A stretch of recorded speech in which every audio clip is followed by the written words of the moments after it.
हाँ, पक्का पक्का तुमने मेरी मॉस्को में मदद करी और यहाँ पर भी थैंक यू सो मच, क्योंकि पार्किंग का बड़ा इशू हो रहा था। साइड यहाँ पे डस्टबिन तैयार किया जा रहा है। डस्टबिन तैयार करने से मतलब ये है कि यहाँ पर ना पेपर और जितने गत्ते गत्ते भी लग जाते हैं पेपर से। अच्छा, और यहाँ पर डस्टबिन में भी की लगती है भाई। आपके पास अपने डस्टबिन की है? और सबका एक एक डस्टबिन है कि एक डस्टबिन के बहुत सारे लोग हैं? अगर आपने मान लो फ्लैट खरीद लिया तो हाँ। रिजर्व पार्किंग मिलेगी, उसका पे करना पड़ेगा? उसका अगर तुम किसी ने घर खरीदा है यहाँ पे तो उसको पार्किंग अलग से पे करके पार्किंग खरीदनी पड़ती है। और है तो जर्मन बंदा ही मुझे लग रहा है। बंदा है बंदी है? बंदी है गेस। अच्छा, तो फोटो खींच रही है प्रॉपर। अभी पता नहीं कंप्लेंट करने को खींच रही है। Welcome to the most famous autobahns of Germany. No speed limit वाले हाईवे हैं भाई। अब यहाँ पर आप खींच सकते हो जितनी आपको गाड़ी खींच। और प्रॉपर अलग अलग कंट्री से बहुत सारे लोग आते हैं सिर्फ इस ऑटोबान पे ड्राइव करने के लिए। वाइट सर्कल है और इस पे ब्लैक कलर से क्रॉस हो रखा है, तो बेसिकली अब कोई स्पीड लिमिट नहीं है। 200 रुपये लीटर, 220 रुपये लीटर के आसपास, जो कि मैंने डीजल डाला, इसलिए मैंने पूरा फुल नहीं किया। मैंने रुक गया तुरंत ही। अभी थोड़ी देर पहले एंटर किया। ये ड्यूसलैंड मतलब जर्मनी और नेदरलैंड्स, तो ये वाला बॉर्डर था और यहाँ तक हम लोग आ चुके हैं। So welcome to country number 11 Netherlands. Country number 10 Germany हम लोग एग्जिट करके कंट्री नंबर 11 जो कि नेदरलैंड्स है एंटर कर चुके हैं भाई।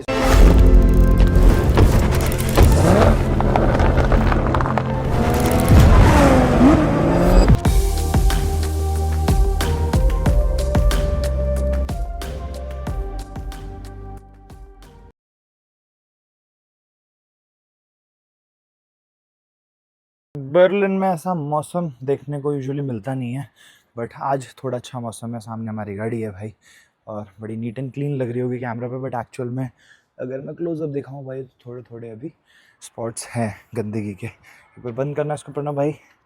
चलो जी, तो फिलहाल भाई हम लोग हैं जर्मनी, बर्लिन कैपिटल, और यहाँ से आज हम लोग जाने वाले हैं नेदरलैंड्स, जो कि जिसकी कैपिटल है Amsterdam. So hello guys, welcome back to the channel. एक बार फिर से आपका स्वागत है नमस्ते अमेरिका सीरीज की एक और नई वीडियो में, sponsored by Beauty Blaze and co sponsored by Miles. And right now I am in Berlin, the capital of Germany, और अभी फिलहाल मैं निकल रहा हूँ यहाँ से Amsterdam, the capital of Netherlands. ठीक है, और आज का प्लान पहले मैंने बताया जैसा कि वॉर्सो जाने का था। फाइनल में होटल बुकिंग तक पहुंच गया था, बट फिर मैंने चेंज कर दिया प्लान। मैंने कहा छोड़ो, अब निकलते हैं अपना एम्स्टर्डम की तरफ। बट उससे पहले मुझे गौरव भाई के पास जाना है, क्योंकि मेरे को वहाँ से सामान उठाना थोड़ा। जब मैं आया था ना परसों रात को, तो वहाँ थोड़ा बहुत सामान मेरा रह गया था। थोड़े कपड़े भी मैंने धो दिए थे रात के टाइम पे, तो वो वहीं सूखने में डाल दिए थे। मैंने कहा कल ले जाऊँगा, बट कल कुछ ऐसा प्लान हो नहीं पाया। तो फिर आज वो प्लान है भाई कि आज मैं जाके सारा सामान वहाँ से उठा के ओ भाई फिर निकलूँगा। चलते हैं भाई। अभी लेट हो गया हूँ मैं। पहले मैं डिसाइड ही नहीं कर पा रहा था ठीक से कि क्या करूँ, क्योंकि मेरा मन था कि वॉर्सो जाऊँ या फिर एम्स्टर्डम निकलूँ या फिर एक दिन बर्लिन में और स्टे करूँ। तो इन्हीं सब असमंजस में रह ही गया, सारा का सारा टाइम निकल गया। और अब मैं पहुँचूँगा वहाँ पर रात को लगभग 10 साढ़े 10 के आसपास।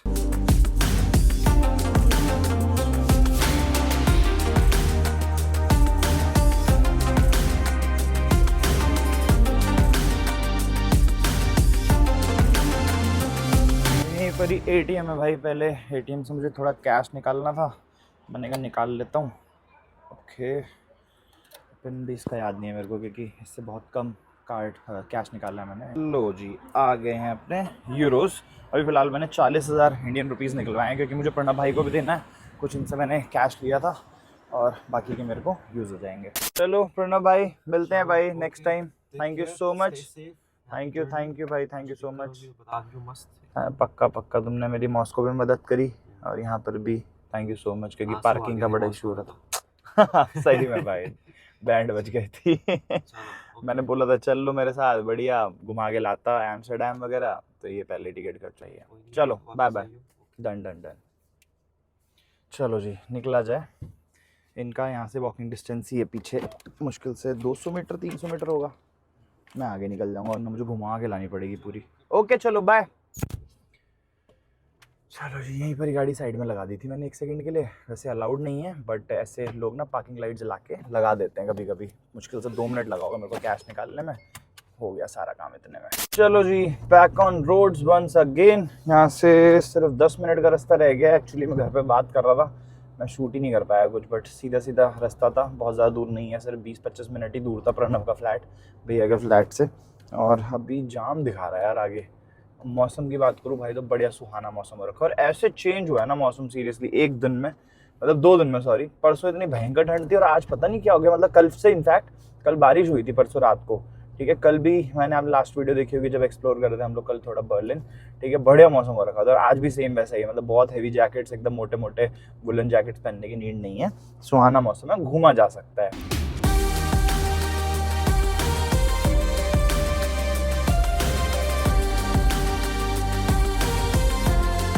वो देखो भाई सामने आप लोगों को दिख रहा होगा मोमेक्स मॉल, ठीक है, इसी के जस्ट पीछे ही एड्रेस दिया है उन्होंने। शायद से जो वाइट कलर की बिल्डिंग है ना उसके राइट हैंड साइड पे वही वाले फ्लैट्स हैं, वहीं पर ही जाना है। पार्किंग वगैरह देखनी पड़ेगी क्योंकि भैया अभी है नहीं, वो अपने किसी बिजनेस टूर पे गए हुए हैं। तो अभी भाभी फ्लैट पे होंगी, तो उनका ऑफिस वगैरह भी चल रहा था, तो उन्होंने बोला था टाइमली आना क्योंकि मीटिंग के बीच में फिर वो गेट नहीं खोल पाएंगे। मैंने कहा चलो ठीक है, इसी वजह से फिर मैं थोड़ा वेट करके आधे घंटे बाद निकला। बट चल के अपना फटाफट सामान उठाते निकलते हैं भाई, क्योंकि जो एस्टिमेटेड अराइवल है ना वो बहुत ज़्यादा लेट का है। मेरे को थोड़ा सा कम करना है, कम क्या करना है, एटलीस्ट जो अभी है उतना ही रहे, और ज़्यादा लेट ना हो, बस ये चाहता हूँ। और गाड़ी से सीधा मैं यहाँ किचन में कैसे आ गया वो आप लोगों को भी बताता हूँ, क्योंकि कल मैं जाने वाला था। Today is the next day भाई। Good morning everyone. कल जहाँ के लिए निकला था मैं वहाँ आज जाएंगे, क्योंकि रात में मेरे को बहुत ज़्यादा लेट हो गया था और लगभग 6-6.5 घंटे की ड्राइव थी। तो गौरव भैया थे नहीं यहाँ पर, तो कल वो भी आ रहे थे, तो उनसे मिलना हो जाता। तो यही सोच के फिर मैंने डिसाइड किया पैकिंग वगैरह करके कि आज निकलूँगा मैं मॉर्निंग में, सो दैट मैं टाइमली पहुँच जाऊँ एम्स्टर्डम, क्योंकि 6 घंटे लगने थे। और मुझे यहाँ पर कल जब मैंने सारा सामान देखा ना, तो सारी चीज़ें फिक्सअप करके मैंने कहा एक काम करते हैं, अच्छे से पैकिंग करता हूँ, क्योंकि इसके बाद फिर बैक टू बैक वापस से ट्रैवल होने वाला है 8-10 दिन। तो फिर मेरे को बार बार सारा सामान ऊपर नीचे ले जाना पड़ता होटल वगैरह में या जहाँ पे भी मैं रहूँगा। तो इसी वजह से मैंने डिसाइड किया कि सारा अच्छे से पैक करता हूँ। गाड़ी वगैरह पूरी क्लीन कर दी थी मैंने रात को, ठीक है। वो सब शूट नहीं किया ऑब्वियसली, बहुत अंधेरा था, बहुत भागा दौड़ी हो गई थी। बट ठीक है, कोई नहीं, सब कुछ सेट हो चुका है भाई। फिलहाल यहाँ मैं बना रहा हूँ आज प्याज के पराठे बना के खा के उसके बाद निकलेंगे। और भाई साइड बाई साइड यहाँ पे डस्टबिन तैयार किया जा रहा है। डस्टबिन तैयार करने से मतलब ये है कि यहाँ पर ना पेपर और जितने गत्ते भी लग जाते हैं पेपर से, पेपर्स जितने भी पेपर से रिलेटेड हैं, टिश्यूज, गत्ते, वो सब अलग जाएंगे। सब और प्लास्टिक इसमें जाएगा ना, प्लास्टिक। इसमें प्लास्टिक है देखो सारा का Basically, we सारा। have to like divide into 3 parts. हाँ हाँ। ये गत्ते वाला मतलब इसमें जो आपके पेपर जाएंगे, ये प्लास्टिक है। और इस अच्छा एक जो मतलब आपका जानवरों को खिलाया जा सकता है। This is bio. अच्छा। और ऐसा ना करो, अगर ना डालो तो क्या होगा? चालान। चालान। अच्छा, ये चेक करते रहते हैं। अभी हम यही डिस्कस कर रहे थे, इनको पता कैसे चलता है कि किसने डाला है basically. Society has been dustbin, so they just file a complaint हाँ ऑन सोसाइटी है। अच्छा। और यहाँ पर डस्टबिन में भी की लगती है भाई। आपके पास अपने डस्टबिन की है? और सबका एक एक डस्टबिन है कि एक डस्टबिन के बहुत सारे लोग हैं? एक डस्टबिन बहुत सारे लोग यूज करते हैं। अच्छा। The main thing is this key. हाँ। This key can be open your dustbin, your main gate, your house. अच्छा, डस्टबिन का भी यही है? This तो इस हिसाब से तो फिर ये की अगर डस्टबिन में लग रही है और किसी और की भी की डस्टबिन में लग रही है, तो आपकी की किसी और के फ्लैट में भी लग सकती है? नहीं, ऐसा नहीं है, क्योंकि this is the German technology. Every की हैव अ डिफरेंट थिंग। जो नीचे अच्छा, मतलब वो लॉक जो डिजाइन है वो सारी कीज के लिए है, बट ये लॉक जो है आपके फ्लैट्स के इसके लिए स्पेसिफिक है। अच्छा भाई, सही में जर्मन टेक्नोलॉजी। अभी तो बहुत सारी चीज़ें देखी मैंने, आपको बताऊंगा एक एक करके, क्योंकि बहुत कम टाइम के लिए रुका मैं यहाँ पर, बट मेरे को बहुत सारी चीज़ें नहीं पता चली। तो और मैंने बताया अभी वो मीटिंग ले रहे हैं, अंदर मिलवाता हूँ आपको, ठीक है। और उसके बाद फिर आपको कुछ चीज़ें शेयर करूँगा जैसे सुनिए वो बहुत अमेज हुआ था। और उसके बाद निकलेंगे फिर यहाँ से, बट उससे पहले थोड़ा इसको कर लूँ मैं टॉस, वरना ये जल जाएगा सब कुछ बताने के चक्कर में। आज हमने बनाए 3 तरह के पराठे। पहला बनाया था हमने प्याज पराठा, फिर चीज़ और प्याज। ये चीज़ प्याज है ना? हाँ। बाकी मोज़रेला चीज़ डाल दी तो इसलिए ज़्यादा मेल्ट नहीं दिख रही होगी, बट आई होप टेस्ट अच्छा होगा। सबकी फरमाइश अलग अलग है। ये क्या है? गार्लिक चटनी। ये अपनी सरीचा सॉस। ये सरीचा सॉस भाई लोगों ने मुझे सजेस्ट की थी, वो लोग एम्स्टर्डम में थे, तो उन्होंने एक हॉलैंड फ्राइज़ करके है, तो वहाँ पर इन्होंने खाई थी, तो मेरे को काफ़ी अच्छी लगी थी, इसलिए मैं 2-3 लेके जा रहा हूँ। साथ ही अचार है भाई, घर का आम का अचार, साथ में अपनी चाय। तो रिव्यू दो, कैसा है? बढ़िया? कैमरे के लिए या फिर एक्चुअल में? अच्छा। और बाकी ये गौरव भी है। हेलो हेलो बोल दो, हेलो हेलो हेलो।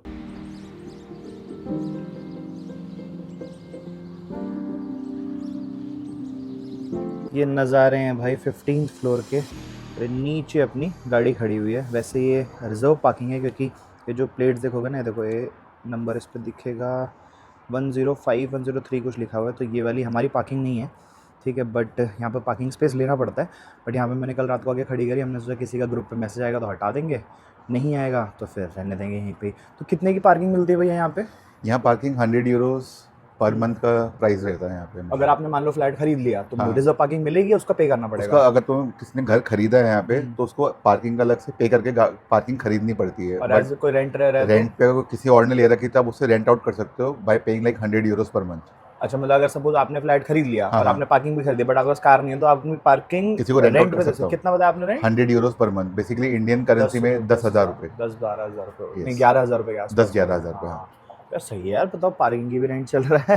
ठीक है, तो ये सारी की सारी रिजर्व्ड है ना? हाँ, सारी रिजर्व्ड है ना? जहाँ पर भी तुझे ये बैरियर दिखेगा जो स्टील हाँ, बैरियर है, हाँ हाँ हाँ हाँ। तो स्टील बैरियर का मतलब है this is a private parking. अच्छा, अगर पब्लिक पार्किंग लेनी है तो जैसे कि उसने लगा रखी है स्ट्रीट वहाँ पे, पार्किंग लगा तो रखी है। अच्छा, that's kind of a public parking. But इसमें ये है कि इसमें पूरे आप थ्रू आउट 24 हाँ, घंटे आप नहीं खड़ी कर सकते। हाँ। जैसे है कि फॉर विजिटर एग्जाम्पल, हो हाँ, अगर आ विजिटर गए पार्किंग है तो वहाँ खड़ी लगा कर दिया। सकते तो हो। कौन इसमें मतलब देखभाल कौन करता है इसकी, कि सपोज फॉर एन एग्जांपल मैं आ गया तो हाँ, कोई हाँ। होगा ऐसा बंदा जो देख के बोलेगा कि हाँ भाई नहीं है, मतलब ये आपकी जगह नहीं है, कोई बोलेगा? कौन बोलता है? सोसाइटी वाली?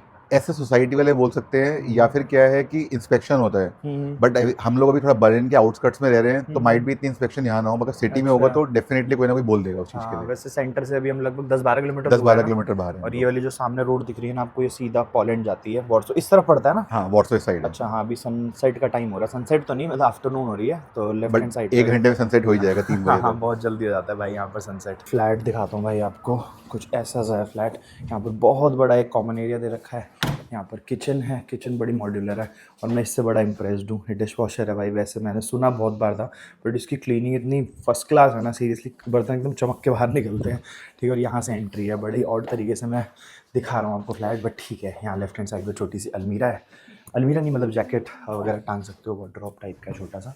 इधर ये शू रैक है, इधर है अपना वॉशरूम। ओके, ये रहा भाई अपना वॉशरूम, नीट एंड क्लीन।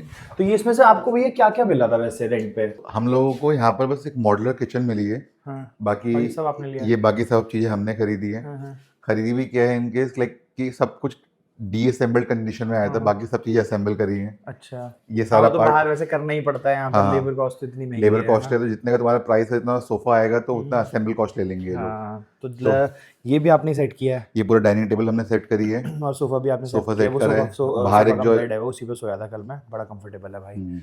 बाहर ये रैक वैक भी आपने लगाया ना सारे? हाँ हाँ, भाई but seriously out of India अगर आपको सेटअप करना ना फ्लैट, तो ये प्लांट्स भी भाभी ने लगाए हैं शायद सारे। हाँ, तो ये एक बेडरूम है, तो बेसिकली 1 रूम अपार्टमेंट है प्रॉपर ना? करेक्ट। 1 और BHK ये बोल सकते हैं। अलमीरा भी पूरी प्रॉपर हमने सेटअप करी है। अच्छा, ये भी आपने बनाई है? हम्म। तो अब मतलब यहाँ से निकलने का प्लान नहीं है? नहीं है।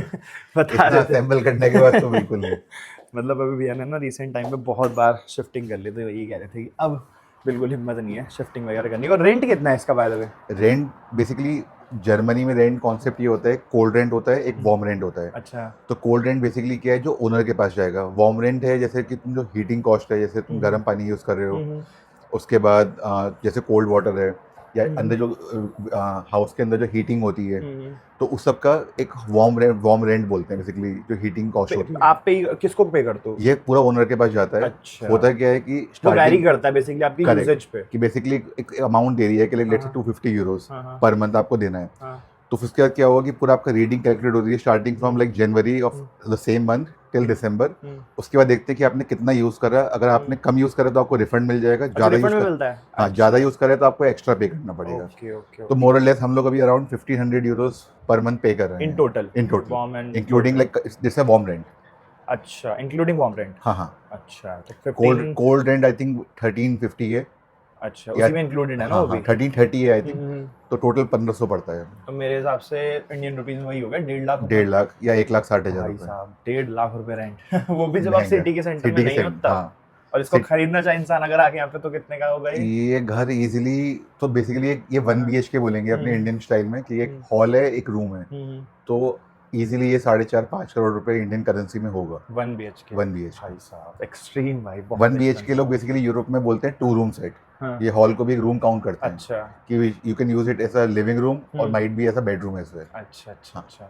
1.5 लाख रुपए भाई रेंट। और यही रेंट अगर सेंटर में होंगे इसी फ्लैट का, तो कितना होगा? अप्रोक्सीमेटली एक 1600-1700। मतलब लमसम हाँ, 10-20 हज़ार रुपये। करेक्ट।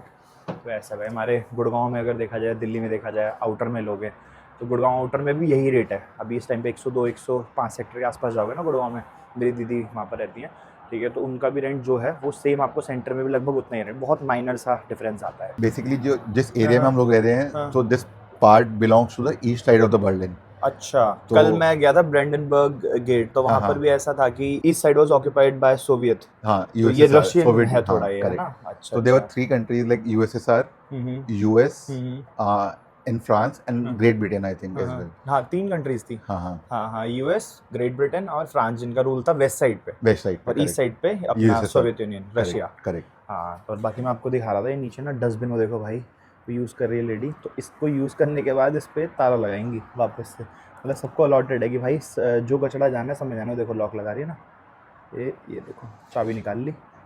बताओ भाई, डस्टबिन के लिए भी कर So रखा है। हाँ। ये जो 8 डस्टबिन है, इसमें 2 फूड वाले हैं, जो आपका फूड वेस्ट है वो जाएगा 2 में। अच्छा। 2 प्रॉपर पेपर वाले हैं, और जहाँ पर प्लास्टिक आपका ये वाले। जितना ये कार्टन्स हो जाते हैं आपके, जैसे अमेज़न कोई कोरियर आ रहा है, हम्म। और जो प्लास्टिक का कचरा है वो अलग जाएगा। अच्छा। मतलब आप मिक्स मैच नहीं कर सकते। और कोई अगर करेगा किसी तो ने देख fine है। लिया हाँ। तो कंप्लेन करेगा और प्रॉपर्ली एकदम आपको फाइन पड़ेगा उसमें। अच्छा भाई साहब, और इस चीज़ को सबसे बड़ी बात ये है, लोग फॉलो भी करते हैं भाई, आलस नहीं करते इस चीज़ में।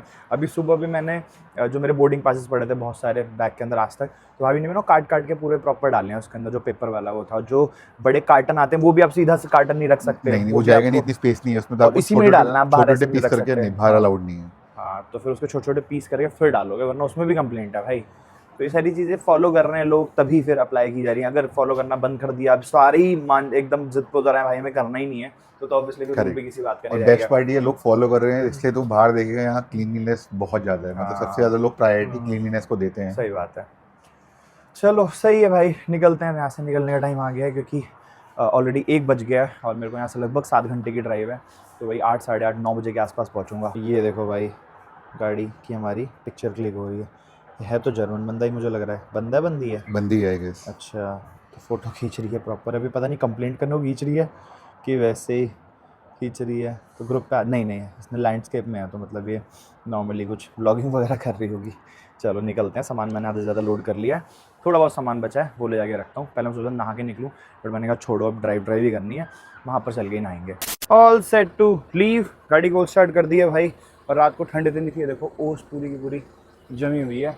और अभी मैंने सामने देखा कुछ, ये देखो भाई, सामने कोई जेट या फिर रॉकेट वगैरह नहीं है, नॉर्मल एयरप्लेन है, और स्काई इतना क्लियर है कि एकदम नज़र आ रहे। देख रहे हो, एक ये जा रहा, एक ये जा रहा, एक इधर भी था, कहाँ गया, एक दूर है ये जा रहा, एक इधर भी है, देखो ये जा रहा, इतना क्लियर है, बताओ हमारे इंडिया में तो दिखाई भी ना पड़े, है ना।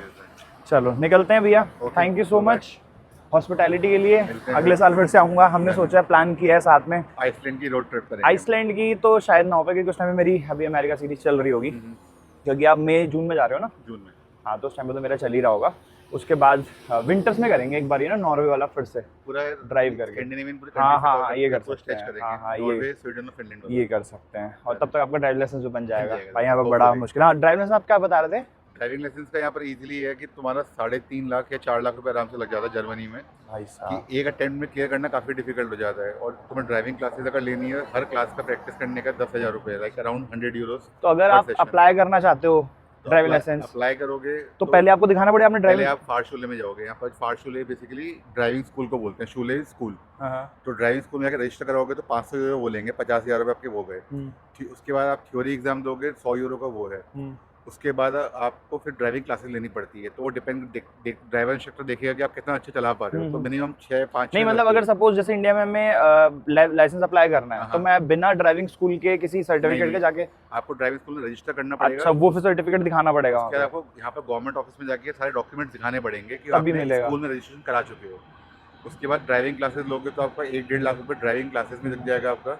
तो मोटा मोटा ये है कि somewhere around 3,000 euro to 3,500 euro easily लग जाएगा। 3-3.5 लाख रुपए 3-3.5 लाख रुपये आपका लग जाएगा। भाई बहुत एक्सपेंसिव है जर्मनी में, सीरियसली। वो बोलते हैं ना आपके उसमें एक फ्रेम भी लगा हुआ है, ड्राइव लाइक जर्मन्स करके, क्या था? But drive like Germans. तो जर्मन्स बहुत अच्छी गाड़ी चलाते हैं भाई, बहुत अच्छे से रूल्स भी फॉलो करते हैं, रेगुलेशन बहुत प्रॉपर्ली फॉलो हाँ, करते हैं। तो तो यहाँ पर drive like ऑटोबान रोड है, वहाँ पर स्पीड लिमिट अनलिमिटेड है। है। आज ये वीडियो का टाइटल यही होने वाला है, मैं ये सोच चुका था पहले कि ऑटोबान वैसे बहुत सारे, पहले लास्ट जब मैं आया था ना लंदन सीरीज में, आपको मैंने शायद से गलती से ये बोला था कि एक रोड है, बट ऐसा नहीं है। ऑटोबान हाईवेज को, एक्सप्रेसवेज को ही कहते हैं। बट जर्मनी में आई थिंक और भी कंट्रीज में है ना, नहीं, सिर्फ जर्मनी में ही है। नो स्पीड लिमिट रोड्स हैं, उस पर कोई लिमिट नहीं है स्पीड की, आप कितनी भी तेज वहाँ गाड़ी चला सकते हो। ऑब्वियसली मैं इतनी तेज नहीं खींचूंगा, बट ऑब्वियसली भाई अगर स्पीड लिमिट नहीं है तो खींचूंगा। करता हूं उसमें कि कुछ ऑटोबान, सारे ऑटोबान हाँ सारे नहीं, हाँ कुछ ऑटोबान ऑटोबान लोग स्पेशली फ्रांस से, स्विट्जरलैंड से यहाँ पर ड्राइव करने आते हैं कि जैसे विदाउट कोई लिमिट, स्पीड लिमिट ड्राइव कर सकें, क्योंकि यहाँ लोग फॉलो बहुत ज्यादा करते हैं। Correct. हाँ तो सही है भाई, वो एक्सपीरियंस भी करेंगे, आप लोगों को भी दिखाता हूँ। ठीक है भैया, Okay. मिलते हैं Bye, see you. इंडिया, अगर आप आए तो इंडिया में नहीं तो फिर कहीं ना कहीं वापस से यूरोप में मिल लेंगे Yeah, क्योंकि आपको भी घूमने का शौक है, मुझे भी चलो जी, बाय। Okay, bye. चलो भाई निकला जाए, काफ़ी लेट हो गया यार निकलने में, मैं क्योंकि भैया की एडिटिंग वगैरह, हाँ ये मैंने आपको दिखाया था ना, यहाँ पर स्वास्तिका बना हुआ है, तो इस वजह से मेरे को इसको ढकना पड़ा था, क्योंकि उल्टा स्वास्तिका जो है वो नाजी का सिंबल है, और यहाँ पर नाजी इसको बहुत ज़्यादा बुरा मानते हैं। ऑब्वियसली भाई हिटलर वाली स्टोरी आप लोगों को पता ही होगी। पूरा जमा पड़ा है, एक मिनट, ओ डिफॉगर ऑन कर, अरे डिफॉगर तो ऑन है यार, अंदर भी जमा हुआ है भाई, डिफॉगर तेज चलाना पड़ेगा तभी गायब होगा ये। चलो जी, ये हो जाएगा अभी क्लीन। मैं निकलता हूँ भाई यहाँ से, लगभग 700 किलोमीटर की ड्राइव है, लगभग 7 घंटे दिखा रहा है ऑटोबान से भाई, 720 के इनफैक्ट, मतलब 100 से ऊपर मुझे कंटिन्यूस चलानी है। और 10 बजे मेरा एस्टिमेटेड अराइवल दिखा रहा है, जो कि ऑब्वियसली नहीं पहुँच पाऊँगा मैं 10 बजे, क्योंकि पेट्रोल भी डलवाऊँगा, बीच में एक आख स्टॉप भी लूँगा, कंटिन्यूस ड्राइव नहीं हो पाती, तो लेट हो ही जाएगा। बाकी इसको पिलो करना पीछे। Bye bye. चलो भाई निकला जाए, यहाँ से हम लोगों को जाना है राइट, एंड देन वो सामने वाली रोड पकड़नी है भाई। और इसका विंडशील्ड में पता नहीं क्या ये क्या हो रहा है, अरे यार बैग लगा रखे उस चक्कर में, ये सीट बेल्ट भी लगानी पड़ती है इस पर ना, लगा देते हैं, ये बैग भी सेफ रहेगा हमारे साथ साथ। ओके, गाड़ी की रेंज पे सिर्फ 106 किलोमीटर रह गई है, और एवरेज पे ध्यान मत देना भाई, क्योंकि एवरेज को पता नहीं क्या हो गया इसकी, मुझे लगता है कि ज़्यादा दे रही है एवरेज, बट इस पर बहुत कम शो कर रहा है। और अभी फ़िलहाल पतले पतले रास्ते हैं एकदम, ऑटोबान से या फिर हाईवेज अभी थोड़ी देर बाद शुरू होंगे, और अंधेरा होने लग गया है, क्योंकि शाम के हो गए हैं भाई 3:35। मैं ऑलरेडी थोड़ा लेट निकला, क्योंकि बनाने खाने में टाइम लग गया, फिर ऊपर ऐसे शूट करने लग गए, और गौरव भी अभी कुछ वीडियोज़ वगैरह में इंटरेस्ट दिखा रहे थे, क्योंकि वो अभी नॉर्दर्न लाइट्स देख के आए थे, तो बता रहे थे कि ऐसा ऐसा था, उनकी स्टोरी सुन रहा था सर मैं, ठीक है। और उसके बाद उनको एडिटिंग थोड़ा सा गाइड कर रहा था कैसे करते हैं एडिटिंग, क्योंकि उन्होंने कभी भी नहीं करी है, तो इस समय टाइम लग गया। मैंने कोई नहीं, चलो थोड़ा लेट पहुंच जाएंगे, जाकर तो सोना ही है, क्योंकि आज मुझे ऐसा कोई होटल नहीं लेना है वहाँ पर, मेरी दीदी रहती है वहाँ पर, तो उनके घर पे जा रहा हूँ मैं, तो अगर लेट भी पहुँचूंगा तो ऐसा इशू नहीं है, जाके सो जाएंगे, और कल बढ़िया हम एक्सप्लोर करेंगे Amsterdam. Welcome to the most famous autobahns of Germany, no speed limit वाले हाईवे हैं भाई। अब यहाँ पर आप खींच सकते हो जितनी आपको गाड़ी खींचनी है, बट अभी मैं नहीं खींच रहा हूँ, क्योंकि रेंज मेरी गाड़ी की बहुत कम है। और सबूत है भाई ऑटोबान्स का या फिर नो स्पीड लिमिट वाले हाईवेज का, ये जो व्हाइट कलर का आपको सर्कल दिख रहा है, एक मिनट, ये देखो, ये है ना जो, ये देखो, ये है भाई, यहाँ पे कोई स्पीड लिमिट ही नहीं है। कहीं कहीं पर आपको इंडिया में भी ऐसा दिखता है, बट वो रीड करता है, यहाँ पर बोर्ड लगा रहता है कि नो स्पीड लिमिट, बट अभी आगे ना कहीं तो आता है बोर्ड, और लगे रहेंगे बीच बीच में no speed limit, no speed limit. तो यहाँ पर आप खींच सकते हो जितनी आपको गाड़ी खींचनी, ना यहाँ पर कोई कैमराज हैं, ना यहाँ पर आपको कोई रोकेगा। स्पेशली यहाँ पर लोग ना गाड़ी चलाने आते हैं, सोचो इतने फेमस हैं ये, ठीक है। तो अभी चल के एक्सपीरियंस करेंगे, जहाँ पर एकदम चौड़ी चौड़ी सड़कें हैं ना, वहाँ पर 140-150 पे भी साइड से ऐसे निकलती हैं गाड़ियाँ सूं करके, कि अगर आप स्लो चलाओगे ना उस रोड पे, तो आपको संभल के चलाना है। तेज चलाने में तो आप इजीली कर लोगे, बट अगर स्लो चलाओगे तो फिर दिक्कत है वहाँ पर। ऑटोबान छोड़ के मुझे ये पतली वाली रोड से अंदर आना पड़ गया भाई, क्योंकि फ्यूल ना होने की वजह से मैं एकदम धीरे धीरे चला रहा था जब से, और रेंज भी इसमें सिर्फ 73 किलोमीटर की रह गई थी। मैंने कहा पहले फ्यूल अप करवाएं, उसके बाद कुछ करेंगे। और ये ओस भाई, धुंध देख रहे हो कितनी भयंकर है, ये देखो लेफ्ट और राइट साइड में कुछ नज़र ही नहीं आ रहा है भाई, एकदम नाइट विजन है, देख रहे हो कुछ नहीं नज़र आ रहा। कैमरे में तो फिर भी नज़र आ रहा है आप लोगों को, एक्चुअल में तो ये विजिबिलिटी भी नहीं है। ये रहा भाई अपना फ्यूल स्टेशन, यहाँ से डीजल भरवाते हैं और प्राइस देखते हैं क्या है। जर्मनी में मैंने एक बार फ्यूल अप करवाया तो है, ठीक है, तो लमसम वही है पूरे यूरोप में, अभी वेस्टर्न पार्ट ऑफ यूरोप में, मतलब वेस्ट में एग्जैक्ट अभी घुसा नहीं हूँ मैं, अब जब एम्स्टर्डम जाऊँगा तो वो प्रॉपर वेस्टर्न यूरोप है। Diesel diesel diesel diesel.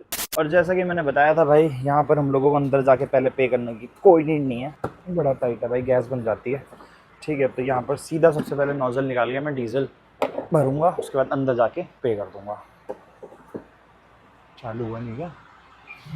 हाँ चालू हुआ है, चलो कौन, अरे हाँ आ गया, चलो ये रहा। 79 यूरोस का हमारा डीजल आया, 52.38 लीटर्स, मतलब टंकी लगभग खाली ही थी। डीजल प्राइस की बात करूँ तो 1.509 यूरो इंडियन रुपीज़ में ₹150, 155, 160 रुपये मान लो भाई यूरो। एक चीज़ और, यूरो 2 दिन में 106 हो गया, गंदा ही इंक्रीज हुआ है भाई यूरो। इतना ज़्यादा नहीं था, 103 चल रहा था, अभी 2 दिन में 1-2 रुपये बढ़ा है, 1.5 रुपये, और अभी तक का हाईएस्ट पॉइंट टच कर गया यूरो। सोचो 106 रुपये भाई। कहाँ लास्ट टाइम मैं आया था तो 96 था, 93 सॉरी। बिल पे कर दिया है, बाकी ठंड का एहसास बाहर नहीं हो रहा था यहाँ पर जितना हो रहा है। भयंकर ठंड है भाई, बट गाड़ी में रहना हमने तो, इसलिए मैंने जैकेट नहीं डाली। मैं क्या जैकेट डालूं, अरे यार वॉलेट कंफ्यूज हो जाता हूँ। अब इसकी रेंज बढ़ जानी चाहिए, आई होप बढ़ जाएगी। कितनी हो गई, 668 हो गई भाई, बट ये इतनी देगी नहीं क्योंकि ऑब्वियसली भी ऑटोबान पे मैं चलाऊंगा। सीट बेल्ट लगा के निकलते हैं भाई। ये बढ़िया चीज़ है यहाँ पे ना, फटाक से एकदम से पकड़ लो ऑटोबान, ज़्यादा घुमाना नहीं पड़ता।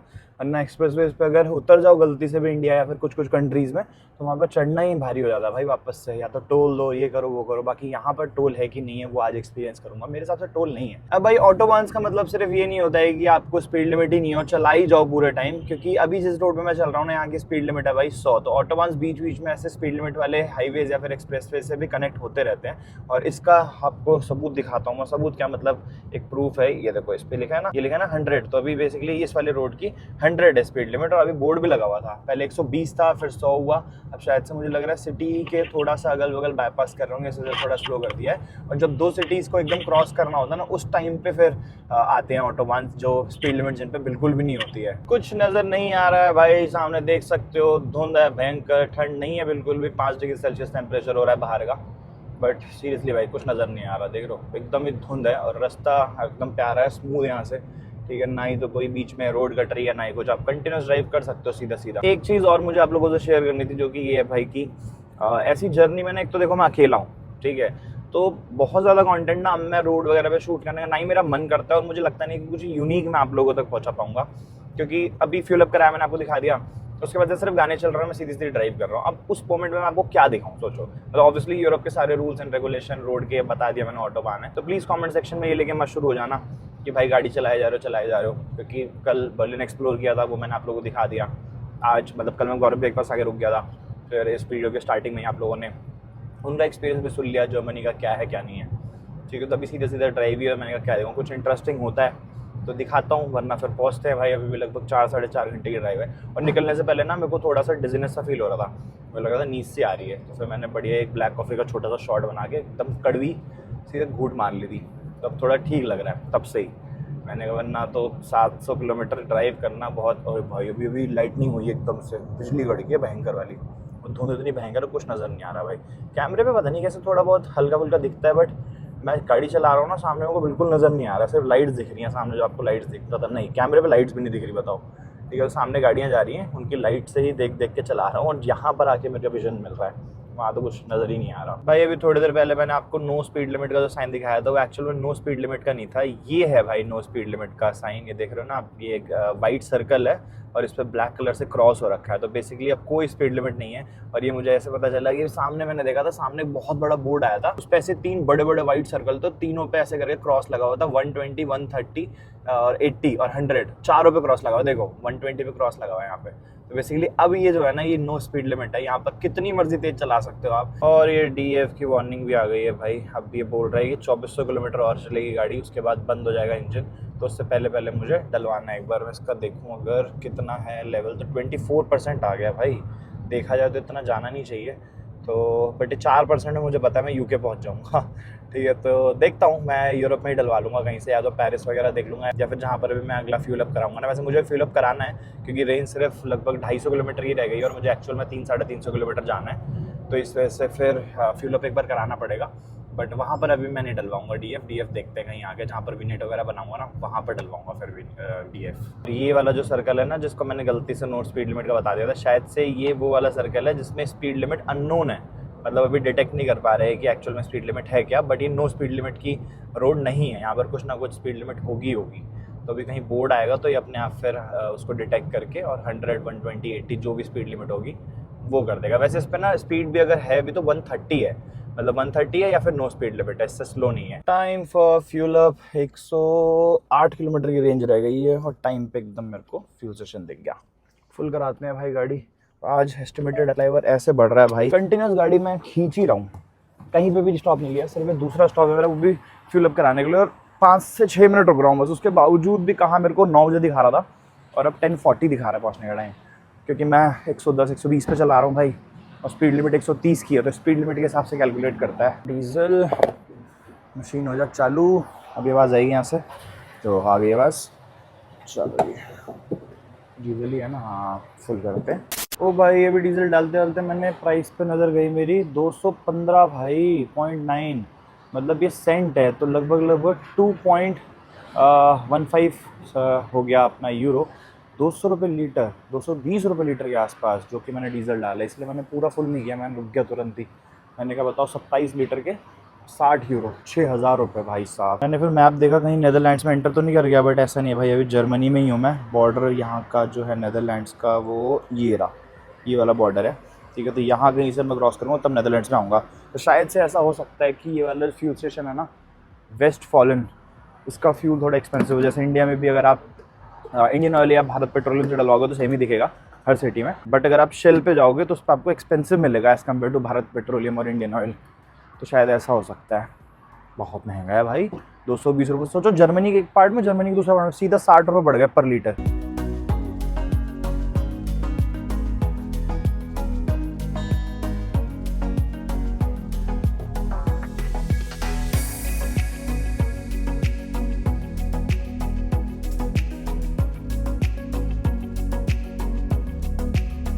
बहुत बार आप लोगों को ये चीज़ बता चुका हूँ भाई मैं कि यूरोप में ड्राइव करते हुए ना, खासकर अगर आप शेंगेन टू शेंगेन ड्राइव करोगे तो आपको पता ही नहीं चलेगा आप कब एंटर कर रहे हो दूसरी कंट्री में। सेम अभी मेरे साथ वही चीज़ हुई।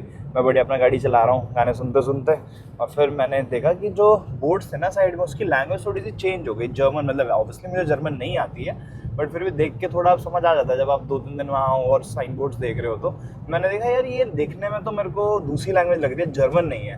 फिर मैंने मैप चेक किया भाई, तो मैप पे फिर पता चला कि हम लोग एंटर कर चुके हैं नेदरलैंड्स। ये देखो भाई, अभी थोड़ी देर पहले एंटर किया। ये ड्यूसलैंड मतलब जर्मनी और नेदरलैंड्स, तो ये वाला बॉर्डर था और यहाँ तक हम लोग आ चुके हैं। तो welcome to country number 11 Netherlands, country number 10 Germany. हम लोग एग्जिट करके कंट्री नंबर 11 जो कि नेदरलैंड्स एंटर कर चुके हैं भाई इस ट्रिप की। And finally we are heading towards Amsterdam, the capital of Netherlands. और कल यहाँ पर हम लोग घूमने वाले हैं, बड़ा अच्छा लग रहा है। लास्ट टाइम जब मैं नेदरलैंड्स पहुँचा था, मुझे याद है जब लंदन वाली ट्रिप थी, तो उससे पहले यूरोप में लगभग 25 दिन तक रह चुके थे, तो ऑलरेडी बहुत ज़्यादा फ्रस्ट्रेटेड था मैं, ठीक है। तो नेदरलैंड्स में दीदी के घर पे गया तो घर का खाना मिला था बढ़िया। इस बार तो वैसे मेरे को इतना इशूज़ नहीं आए क्योंकि भैया लोग भी आ गए थे बीच में, तो इतना ज़्यादा एग्जॉस्ट नहीं हुआ मैं। और कंटिन्यूसली चाइना से लेके अभी तक का ही पूरा स्ट्रेच है, क्योंकि बीच में 1-1.5 महीना जो लेट हुई थी ट्रिप, वो आपको पता ही होगा, ठीक है। उसके अलावा देखा जाए तो मतलब मेरे को नहीं इशू हुआ यहाँ पर। अभी गौरव भैया के यहाँ चला गया था मैं कल, उसके अलावा प्रणव से मिल लिया, भैया लोग आ गए थे, तो बैक टू बैक कोई ना कोई था साथ में, ठीक है। तो काफ़ी अच्छी रही भाई यहाँ तक की जर्नी।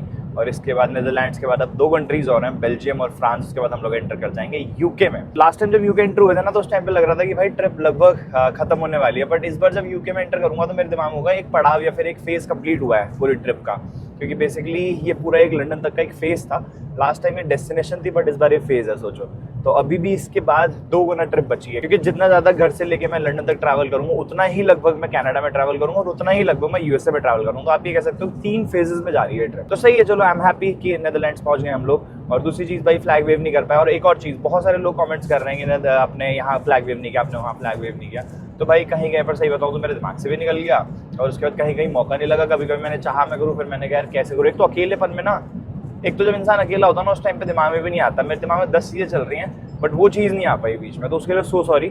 बट नेदरलैंड्स में आई ट्राई कि मैं कर दूँ फ्लैग वेव, और फ्रांस में तो कंफर्म करूँगा ही करूँगा। बेल्जियम में भी देखते हैं, अगर टाइम मिला या फिर कई जगह मिली लगा के गाड़ी तो कर देंगे, क्योंकि कैमरा सेटअप 10 चीज़ें करनी पड़ती है, उसके बाद ही फ्लैग वेव हो पाता है। बट ठीक है, चलो अभी यहाँ से जर्नी बची है 59 मिनट्स की, 98 किलोमीटर्स का रह गया है। और कहाँ मैंने जब शुरुआत करी थी ना भाई आज, तो 9 बजे एस्टिमेटेड अराइवल दिखा रहा था, और मैंने कहीं गाड़ी नहीं रोकी है, सीरियसली कहीं भी नहीं। सिर्फ 2 बार गाड़ी रोकी है फ्यूल अप कराने के लिए, वहाँ पे 5-6 मिनट रुका हूँ, और अब हो चुका है 10:58 PM का अराइवल। सोचो। फिलहाल भाई आज हम लोग स्टे करने वाले हैं अल्मेरे में। अल्मेरे में स्टे इस वजह से कर रहे हैं, मेन एम्स्टर्डम इस वजह से नहीं जा रहे हैं क्योंकि अल्मेरे में मेरी दीदी रहते हैं। यहाँ से एम्स्टर्डम सिटी सिर्फ और सिर्फ 17-18 किलोमीटर दूर है। बाय पब्लिक ट्रांसपोर्ट ज़्यादा से ज़्यादा आधा घंटा, 25 मिनट बता रहे थे वो कि 25 मिनट लगेंगे, उससे ज़्यादा नहीं लगेंगे। तो यहाँ पर ही स्टे करेंगे भाई। दीदी जो क्या, यहाँ से अभी लगभग 10 किलोमीटर, मतलब अगर वही रोड में सीधी चला जाता तो एम्स्टर्डम पहुँच जाता सेम टाइम में। अभी 11 मिनट दिखा रहा है 10 किलोमीटर के, लेफ़्ट लेके मैं अल्मेरे सिटी आ गया हूँ। अब अल्मेरे सिटी क्या है, कैसी है, सारी चीज़ें दीदी जी से पूछेंगे और फिर आप लोगों को भी शेयर करेंगे। काफ़ी अच्छी चीज़ें बतानी है वैसे मेरे को आपको यहाँ के बारे में।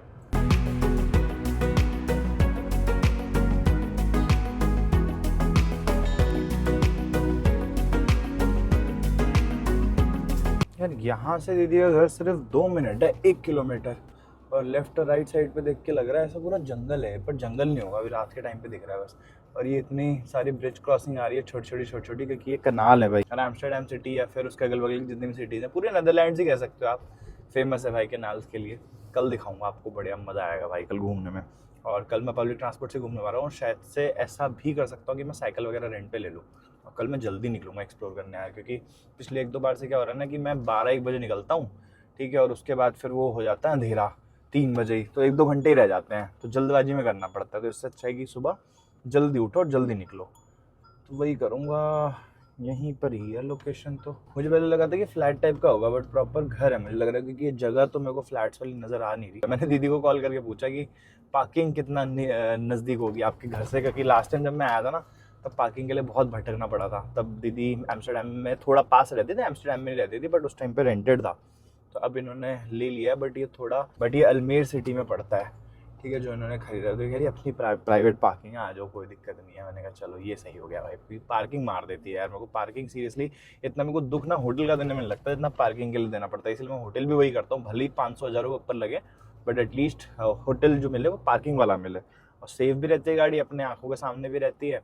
और पैदल जाके पार्क करके आना, अगले दिन सुबह जाके लेके आना, वो झंझट भी ख़त्म हो जाती है। बस पहुँच गए, यहाँ से 100 मीटर ही है, लेफ्ट में दिखा रहा है।